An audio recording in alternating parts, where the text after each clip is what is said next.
Olá, caros amigos telespectadores da TV Candidez, estamos iniciando mais um programa Espírita Nova Era, programa que é uma realização da AME, Aliança Municipal Espírita de Divinópolis. O nosso objetivo em todos esses encontros é levar até você temas da doutrina espírita, temas da atualidade à luz da doutrina espírita, sempre como um objetivo maior de fomentar o esclarecimento, de fomentar o interesse para as realidades do espírito. E o tema de hoje, a ser trabalhado por nós, é o Espiritismo em nossas vidas. E para estar conversando conosco sobre isso, nós convidamos nosso amigo Vicente Cardoso, um grande colaborador do nosso movimento espírita, que veio ao nosso encontro nos esclarecer sobre esse tema. Bom dia, Vicente. Bom dia, Ives. Bom dia, telespectadores da TV Candidez. É um prazer muito grande estarmos de volta aos estudos da TV Candidez. Vicente, a doutrina espírita é uma filosofia convencional ou ela guarda um significado especial? Bom, é importante a gente saber o significado do que é filosofia. No comum, nós sabemos que filosofia é o amor ao conhecimento, à sabedoria. A partir do momento em que nós amamos o conhecimento, amamos a sabedoria, certamente nós estamos munindo da filosofia. A filosofia espírita, ela difere, Ives, das demais outras filosofias. Por quê? A filosofia espírita é uma filosofia espiritualista, coisa que até então nós não tivemos. Nós tivemos várias filosofias, desde a filosofia materialista de Leucipo e Demócrito e Epicuro, até a filosofia de Auguste Comte, que é justamente o positivismo. Sim. Então, essas filosofias versavam-se, então, em conhecimentos, em princípios, pelos quais não se tocava em princípios espirituais. Com o advento da doutrina espírita, nós tivemos a doutrina espírita fundamentada numa filosofia que diferencia das demais outras filosofias. Por quê? A filosofia espírita, ela trata de questões que as outras filosofias não trataram. Questões transcendentes. Transcendentes, questões espirituais, questões que envolvem o princípio espiritual, da qual ela retrata da onde nós viemos, por que nós estamos aqui, por que sofremos, para onde nós iremos quando daqui partirmos. E outra, ela nos fala também das questões dos infortúnios, né? Por que alguém hoje está na miséria, na fome, enquanto fala que o outro está na riqueza, na opulência? A causa das nossas aflições. A causa. Ela aponta, ela comprova, coisa que as outras filosofias não tiveram realmente a condição de poder enunciar que há um princípio espiritual. Exemplo, o cartesianismo, sabemos que é uma filosofia muito racional, mas embora tenha uma visão circunscrita. Não tem uma visão holística, uma visão ampla, aberta. A doutrina espírita já tem uma visão ampla, porque ela trata do elemento espiritual. Porque ela é uma doutrina filosófica, porque estando ela na composição da doutrina espírita, ela passa a ser uma doutrina filosófica. Nós sabemos que a ciência espírita ela está dividida em ciência experimental e ciência filosófica. Como ciência experimental, Ives, ela trata de todo o fenômeno espiritual através da mediunidade. A ciência experimental ela demonstra de forma palpável o fenômeno espiritual, a relação, o intercâmbio entre nós, os espíritos conosco. Então, com isso, faz da ciência espírita uma divisão em ciência experimental e em ciência filosófica.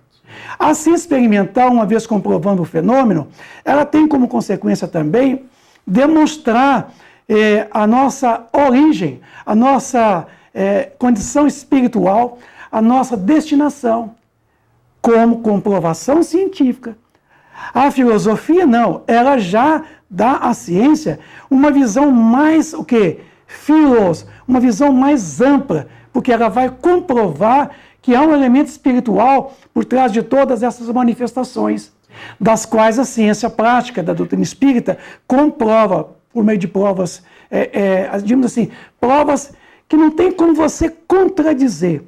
Essas provas são tão evidentes que A própria filosofia, ela traz um descortinar, Ives, nos remontando a uma visão moral. Sim. Ela é mais a questão moral do que a comprovação do fenômeno em si. Tem até uma fala de Emmanuel no livro O Consolador, que ele diz o seguinte: enquanto a filosofia pergunta, enquanto a filosofia indaga, a ciência comprova. Então eu acho que esse é a questão da... No prefácio do livro Consolador de Emmanuel, ele coloca que a ciência e a filosofia estão vinculados à Terra. A ciência estando ela na base e a filosofia é o ângulo descendente, porque a filosofia, ela trata das consequências morais que dimanam das relações dos espíritos para conosco. Enquanto a ciência comprova o fenômeno, a filosofia, ela nos remonta das consequências morais que vai decorrer dessas relações. Por que os espíritos comunicam conosco? Por que eles comunicam?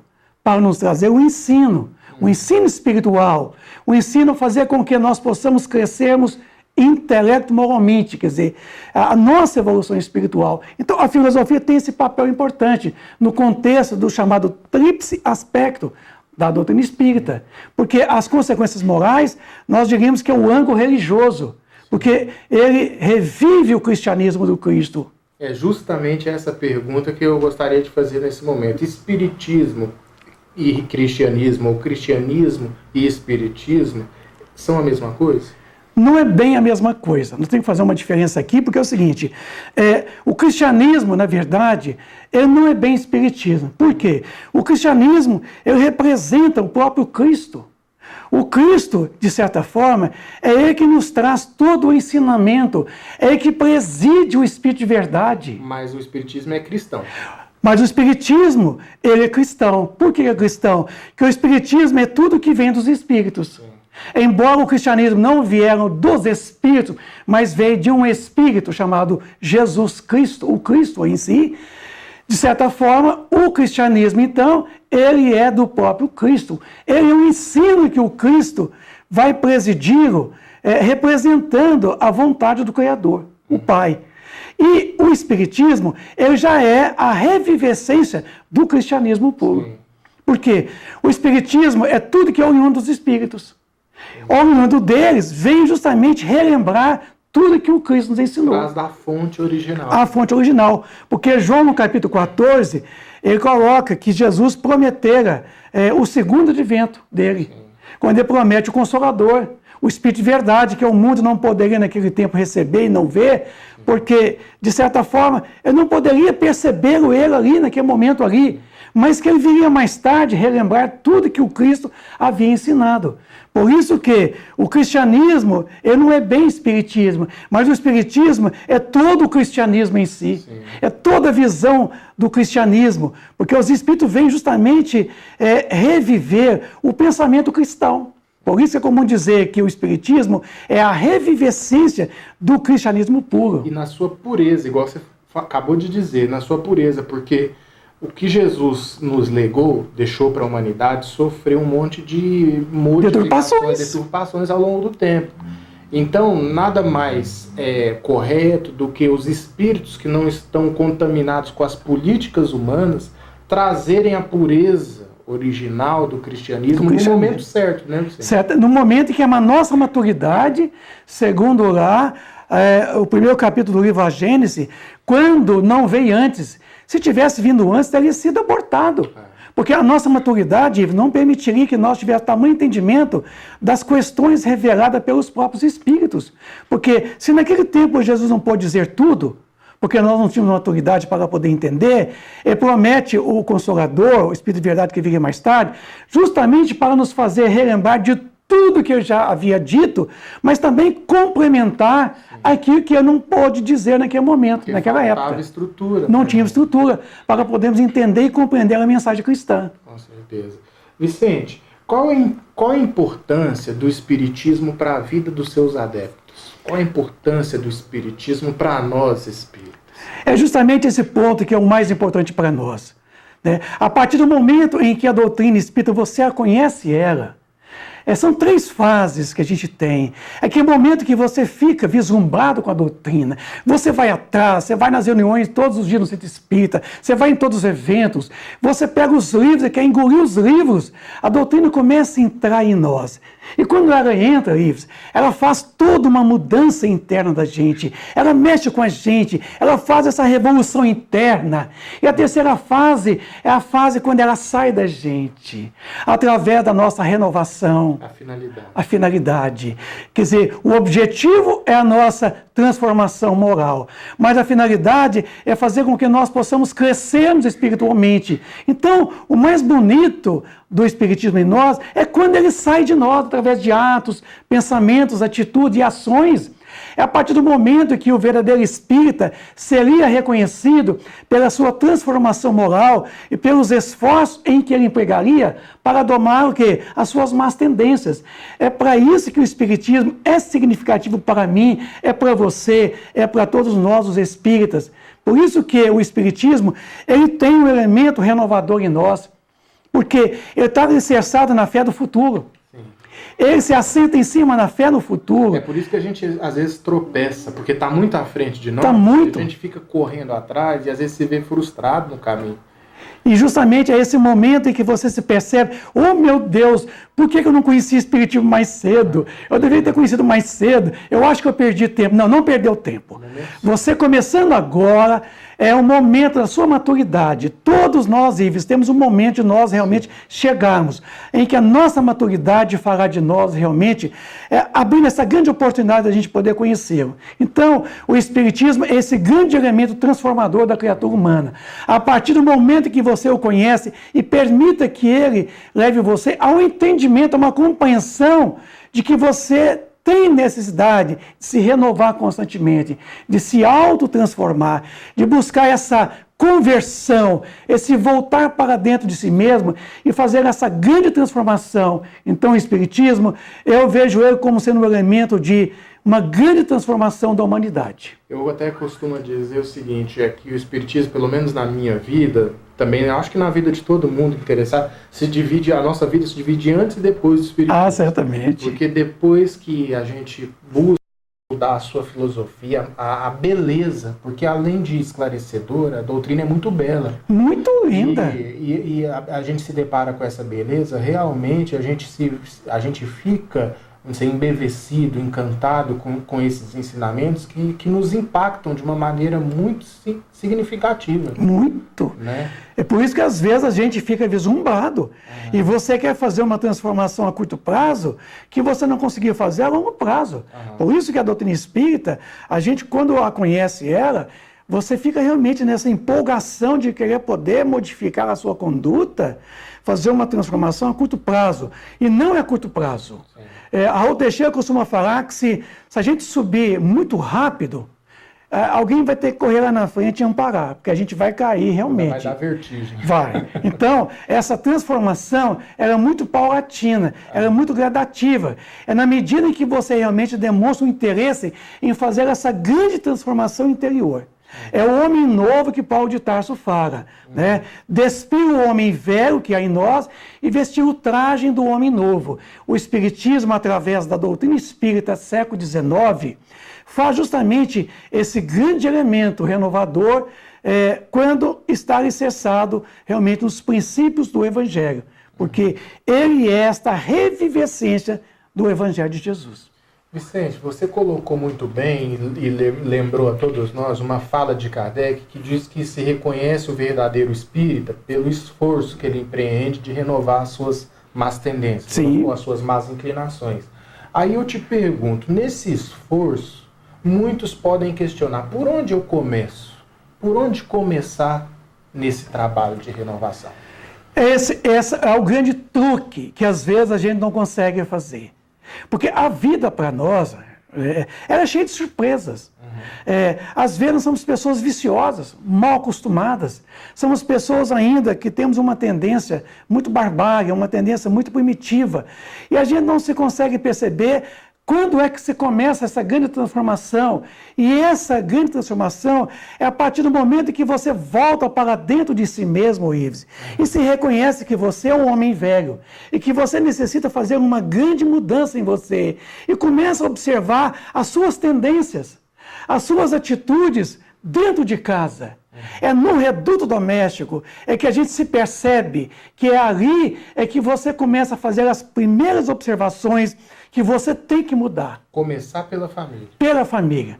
Porque o evangelho começa em casa. O evangelho começa dentro do reduto doméstico. Não adianta eu ir para o centro espírita, receber passe, tomar água frutificada, ir para a tribuna, pregar, falar bonito. Não adianta. Se em casa eu não vivo com a minha esposa, com o meu marido, com os meus filhos, aquilo que o evangelho está entrando em mim. O evangelho tem esse grande poder de transformação do homem. Mas é preciso que você se perceba, que você volte para dentro de si mesmo, Ives, e comece a perceber as suas tendências. Se as tendências são boas, você vai aprimorá-las. Se as tendências não são boas, você então vai modificá-las. É por isso que nós temos que ter a condição de redenção. Redenção é você aceitar que você tem que aceitar o sofrimento que você elegeu para você. E a partir do momento que você elege para você o sofrimento, você tem que partir para o quê? O momento do arrependimento, que é a porta que se abre, mas tem que passar pela porta.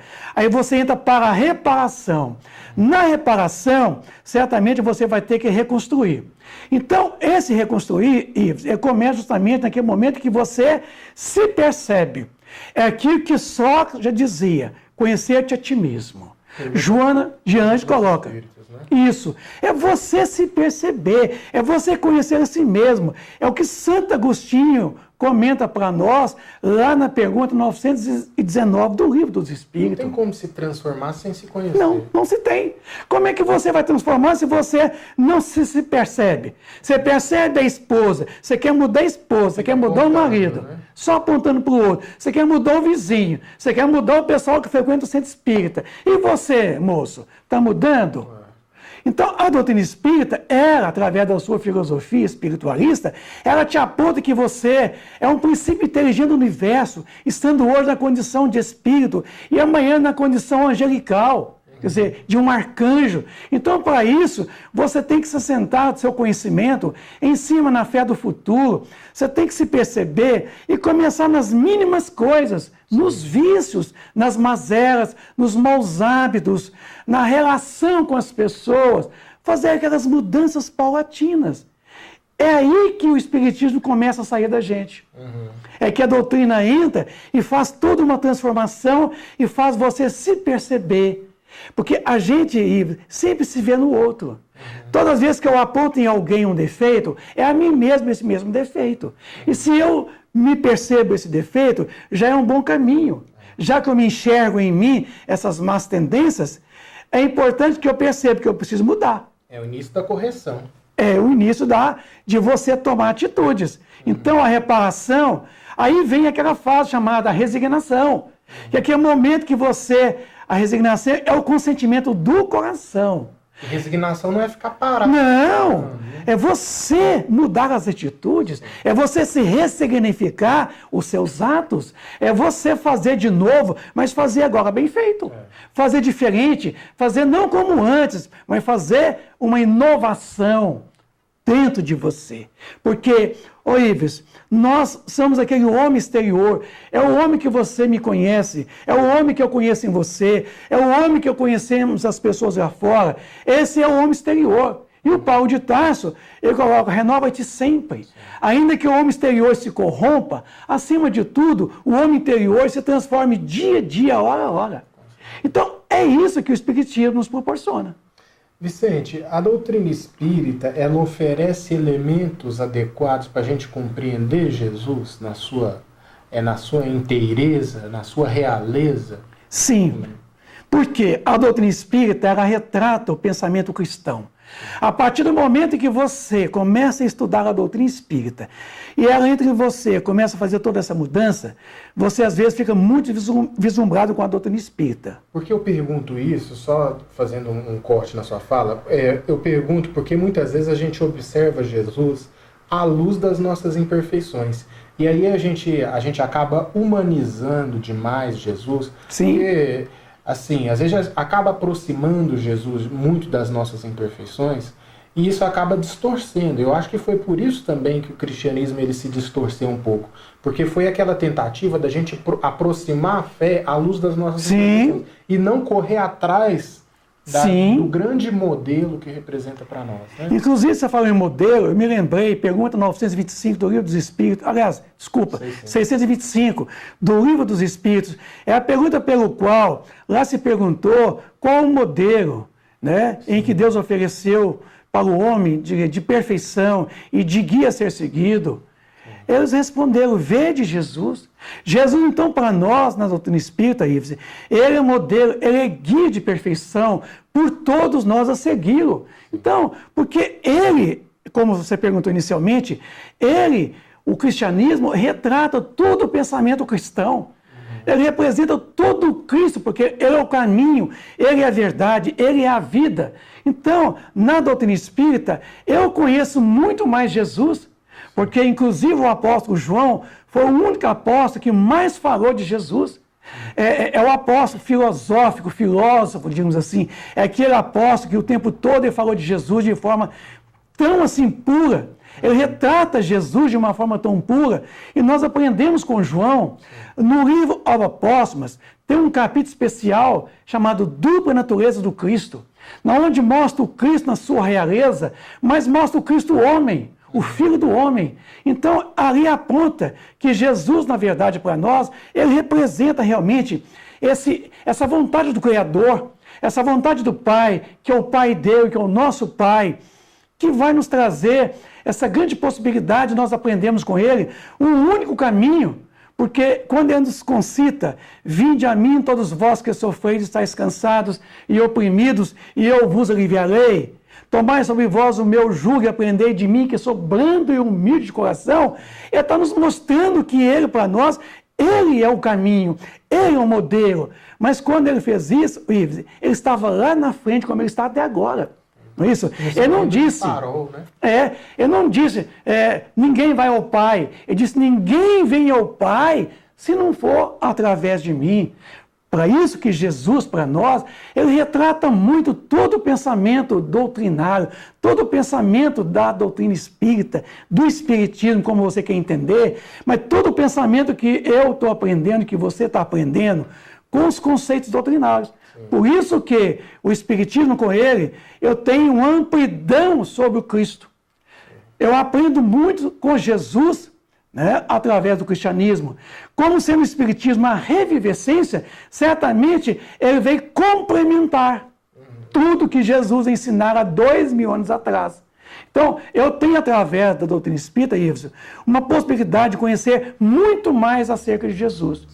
Por isso que nós temos Jesus como modelo e guia de perfeição a ser seguido. E nós temos um apreço muito grande por Jesus. E principalmente no sentido, né, Vicente, de não distanciar Jesus das nossas vidas, porque essa é uma posição que muitas vezes o nosso comodismo pode conduzir, no sentido assim, Jesus era Jesus, mas como ele é modelo e guia, de perfeição. Modelo é o quê? Modelo é que você procura imitar. Imitar. Né? E guia é quem te conduz. Isso. Então, quando você procura imitar Jesus, nasce aquela pergunta na sua atitude de todo dia, né? O que Jesus faria nessa situação? Né? Que é a questão de você tentar trazer Jesus para o seu comportamento. É mais ou menos por aí? Por aí. E a doutrina espírita, falando de Jesus, desceu ele da cruz. Jesus, na doutrina espírita, não está mais na cruz, não. Você contemplar. Não, ele já desceu. Né? Ele já desceu da cruz, enquanto muitos conceitos religiosos ainda têm Jesus na cruz, a doutrina espírita, ela fala de Jesus fora da cruz, o Jesus vivo, em espírito e verdade. Amigo e educador. Amigo, educador, companheiro e incondicional da minha vida, da sua vida, de nossas vidas. Esse é o verdadeiro Jesus, da qual a doutrina espírita retrata em todo o seu pensamento. Vicente, muito obrigado por esses Eu agradeço pela oportunidade, Ives. Com certeza foram muito ricos para nós, né, pelo fato dessa representação que o Espiritismo nas nossas vidas, na verdade, é Jesus nas nossas vidas. Certamente. Né? E eu acho que é essa mensagem que fica para nós, para os nossos telespectadores que nos acompanharam. Eu desejo a você muita paz, desejo a todos os telespectadores também muita paz. Nós estamos encerrando o programa, lembrando a todos que essa transmissão vai ao ar todo sábado às 9h30 da manhã, com uma reprise às terças-feiras às 7 horas da manhã.